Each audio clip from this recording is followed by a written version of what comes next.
Can you put your arm overhead like this, fully straight, without hurting your shoulder? Or when you put your arm overhead, does it do this? Or you can't fully straighten the elbow, you feel like there's an impingement in there? Well, if so, I'm gonna teach you how you are moving wrong, what muscles you're using that you shouldn't be using, what muscles you should be using instead, and how to finally be able to go from this to this, okay? So it starts out with the muscles that you're using, and I'm gonna start by pointing them out here on this chart, right? So these are the muscles of the shoulder. These are the actual muscles that pull the arm upward like this, okay? Now, all these muscles down here in the ribs and kind of the core, what those do is they pull the shoulder blade down, which is where we want our shoulder. When we go to lift our arm overhead, we don't want our shoulder shrugged up here. That puts us in a little bit of a compromising position. Instead, we want it down here. So when it's down, our core is involved, our shoulder is compact in exactly the way it should be, and then we're gonna use these muscles to lift our arm overhead.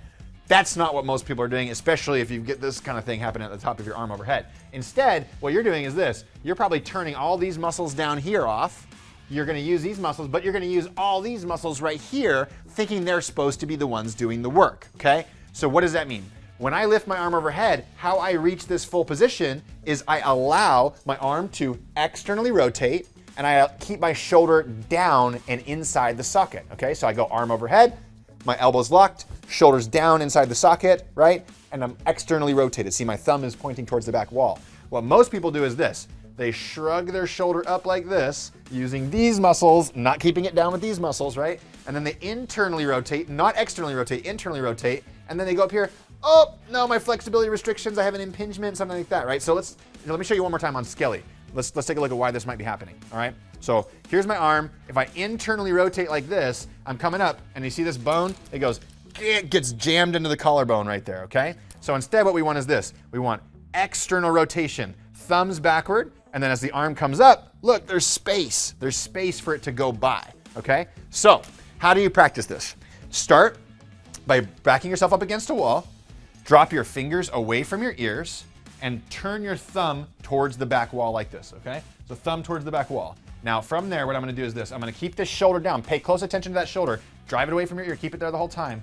Lift your arms slowly like this.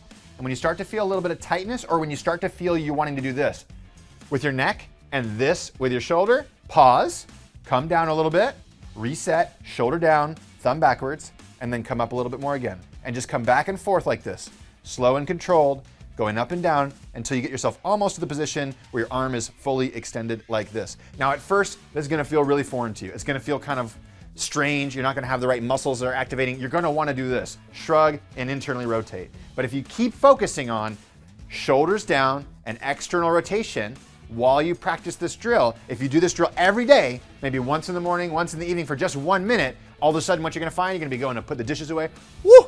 I can bring my arms overhead pain-free again, right? You're gonna be doing anything that you need overhead, and all of a sudden, all those movement restrictions that you've had from moving poorly are going to go away. So, practice this every day. It's gonna make your shoulders feel amazing, and it's gonna allow you to do something that's fundamental to the human body, which is lift your arms overhead pain-free again. Hey, while I love that we can offer you so much information through our social media channel, the best thing for you to do if you really want to make your shoulder feel better is to find a workout system that actually teaches you how to move your body the way it was meant to. But the good news is we've got you covered over at WeShape, which is a company I co-founded, right? So all you have to do is click the link, take our free quiz. In that quiz, we're gonna ask you questions about your aches, pains, and injuries, about your shoulder, about your impingement, about your capabilities, about your goals, and we're gonna be putting together a customized workout. So if you wanna build a follow-along customized workout where all the movements are selected for you to help those shoulders feel amazing again, then click that link and I'll see you over there soon, all right?